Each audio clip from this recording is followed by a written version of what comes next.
क्या आप जानते हैं कि वैश्याओं ने देवताओं और असुरों को भी चुनौती दी थी? कहा जाता है कि एक शक्तिशाली असुर ने वैश्याओं के जरिए देवताओं को हराने की योजना बनाई थी, लेकिन एक वैश्य ने अपनी बुद्धिमानी से असुर की चाल को समझा और देवताओं को चेतावनी दी। असुर ने वैश्याओं को सोने और उपहारों का लालच दिया, लेकिन क्या यह लालच उनकी नैतिकता को हिला पाया? एक वैश्य ने बुद्धिमानी से अपनी योजना बनाई। उसने असुर को फंसाने और देवताओं की मदद करने का निर्णय लिया। अंततः वैश्याओं की सूझबूझ और नैतिकता ने असुर की योजना को विफल कर दिया। इस घटना ने दिखाया कि सच्ची शक्ति केवल ताकत में नहीं, बल्कि बुद्धिमानी और साहस में है। वैश्याओं की यह कहानी युगों युगों तक प्रेरणा देती रहेगी।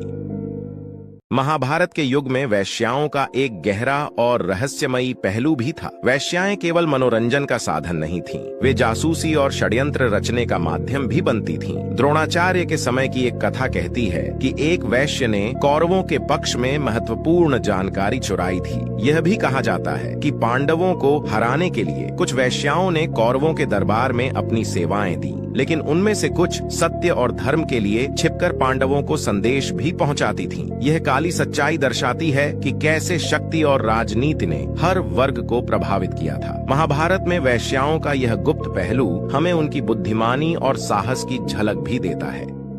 एक राजा की हवस ने उसके किले और आत्मा को शापित कर दिया। क्या आप इस अंधेरे राज को जानना चाहेंगे? राजा हर रात एक नई दासी को बुलाता था, पर एक रात उसने एक ऐसी महिला को बुलाया जो इंसान नहीं थी। वो महिला कोई साधारण इंसान नहीं, बल्कि एक राक्षसी थी जो पापियों को दंड देने आई थी। राक्षसी ने शाप दिया, तेरी आत्मा इस किले में कैद रहेगी और जो भी यहाँ आएगा तेरे पाप का दंड भोगेगा। उस दिन से किले में हर रात चीखें गूंजती हैं। कहते हैं हर रात किसी की आत्मा गायब हो जाती है। कहते हैं किले में आज भी राजा की परछाई दिखती है, एक चेतावनी कि हवस का अंजाम सिर्फ विनाश होता है।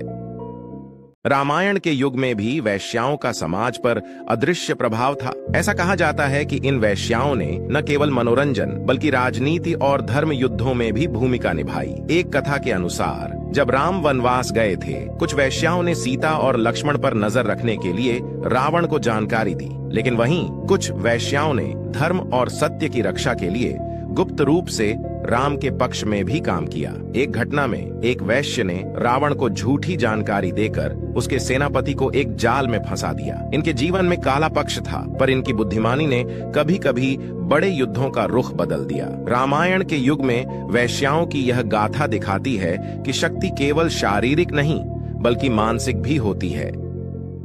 एक वैश्या जिसने एक राजा के षड्यंत्र का शिकार होकर अपनी जान गंवा दी। वह वैश्या जिसे सौंदर्य और कला में निपुण माना जाता था, राजा की गुप्त सभा में शामिल होती थी, जहां उसे राज के भेद बाहर लाने का काम सौंपा गया था। पर एक दिन वह गुप्त जानकारी राजा के दुश्मनों तक पहुंचाने की कोशिश कर रही थी। तभी राजा ने उसे रंगे हाथों पकड़ लिया। उस पर विश्वासघात का आरोप लगा और उसी रात उसे उसी गुप्त सभा में बंद कर दिया गया, जहां से कोई कभी नहीं लौटा। कहते हैं उसकी चीखें कई दिनों तक उस गुप्त कमरे से आती रहीं, पर किसी ने उसकी मदद नहीं की। राजा ने उसकी कहानी को गुप्त रखा ताकि सच बाहर ना आ सके। उस वैश्य की आत्मा आज भी उस महल में भटकती है, गुप्त भेदों की गूंज के साथ, एक ऐसी कहानी जिसे इतिहास ने दबा दिया।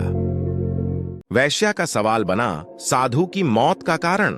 वह वैश्या सिर्फ साधुओं को अपने पास बुलाती थी। हर बार उनके सामने एक सवाल रखती, तुम सच में कौन हो, स्त्री या पुरुष? जो साधु जवाब देने में हिचकिचाते, वह उनकी लज्जा को उनकी सबसे बड़ी कमजोरी बना देती, और जो क्रोध करते उन्हें अपमानित कर बाहर फेंक देती। लेकिन जो जवाब नहीं देते थे वह उस जगह से कभी लौटते नहीं। उनकी चीखें उस महल की दीवारों में गूंजती थीं। एक रात एक दिव्य साधु वहां पहुंचा। वैश्या ने वही सवाल किया। उसने हंसते हुए कहा, तुम्हारी भूख मुझे नहीं पकड़ सकती, तुम्हारे लिए मैं कुछ नहीं। उसकी शक्ति के सामने वैश्या ने खुद को पहली बार असहाय पाया। वह वहीं गिर पड़ी और स्वीकार किया, मैं अपने पापों की शिकार हूँ, मुझे मोक्ष चाहिए।